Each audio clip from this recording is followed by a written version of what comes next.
ఆవకాయ మన అందరిది, గోంగూర పచ్చడి మనదేలే. ఆవకాయ మన అందరిది, గోంగూర పచ్చడి మనదేలే. ఎందుకు పిజ్జాలెందుకు బర్గర్లెందుకు పాస్తాలింకెందుకులే. ఎందుకు పిజ్జాలెందుకు బర్గర్లెందుకు పాస్తాలింకెందుకులే. ఆవకాయ మన అందరిది, గోంగూర పచ్చడి మనదేలే.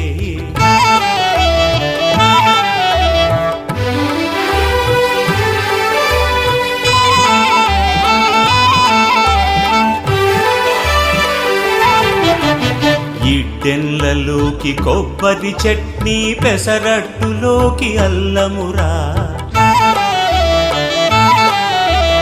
ఇడ్డెన్లలోకి కొబ్బరి చట్నీ, పెసరట్టులో